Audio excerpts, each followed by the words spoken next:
Dr. Gemma Chuck is respected both nationally and internationally for the work that she's done in pre-weaning calf management, and we utilise Gemma's skills a lot and try and get her in front of farmers as much as we can to help with that education process.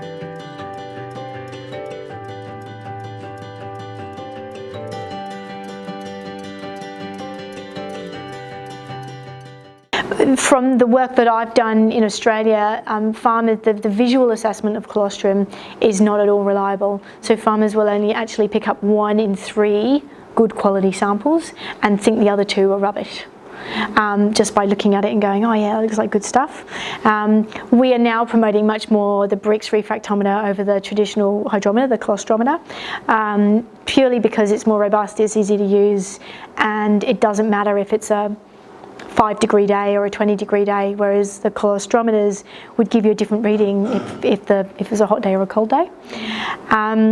So we are really promoting the Brix. I do tell people that, you know, if I'm working with an all Jersey herd, I do colostrum quality is the least of my worries. So if I feel they've got a lot of other things going on, I'll say, look, you know, we'll park the Brix refractometer for a while and we'll focus on these other things, because I find if I give a farmer 10 things to do, particularly by the time they see me, it's not usually good news.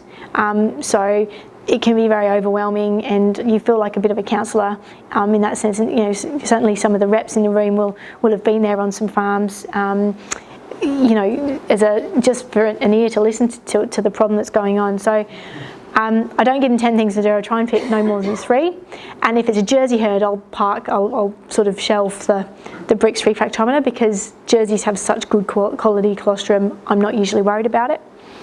If it's a black and white herd, if it's a Friesian herd, then yeah, I want to know what's going on. And if it is all too much, I say, can you just measure it for the next 2 weeks just to see what's going on? Gives me an idea. Now, if I feel colostrum quality, if the results come back and I'm like, oh, it's not an issue in this herd, and not all black and white herds are terrible, but if it's not an issue, then I'll say, like, let's concentrate on other areas. But if it is, we'll take steps to try to get the best quality colostrum that we can. And that can be difficult, but in high producing herds, one of those things is twice daily pickup and removal of fresh cows from the calving area, which when I first came to New Zealand, everyone just went, nobody is going to do that, Gemma. No one is going to pick up twice a day. And I'm just like, well, it's one of the things that we can do to influence colostrum. When a cow calves, for every hour after calving, her colostrum quality declines by about 3.5%. So if you're only doing once a day pickup, and a cow calves at 3 o'clock in the morning, and you're picking her up at 3 o'clock in the afternoon, you've missed 12 hours of possible quality colostrum there. Whereas if you picked her up at 7 in the morning, you're going to get a better colostrum quality. So things like that, we look at things like that, and we look at things like using vaccines, adequate dry off period. If we have a problem with leaking milk prior to calving, then we know leaking milk prior to calving results in a poorer quality colostrum, obviously, because it's sprayed all over the paddock for several days before she's calved.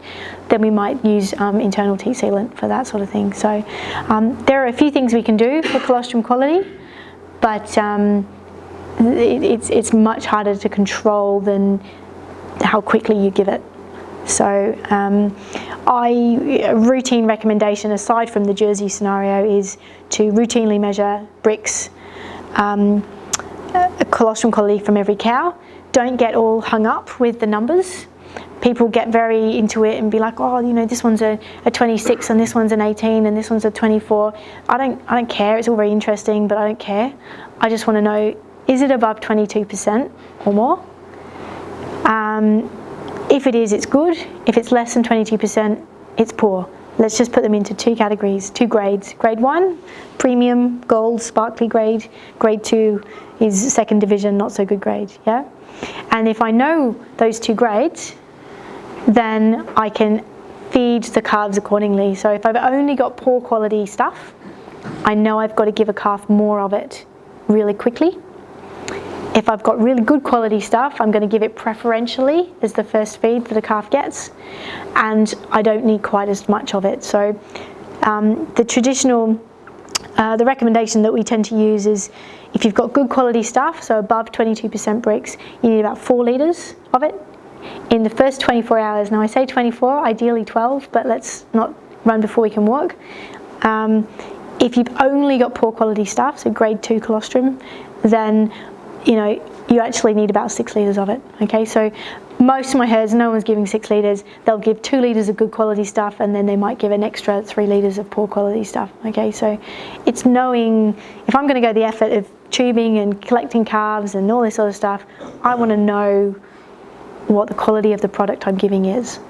I don't want to be blind with that. So the bricks is really, really important.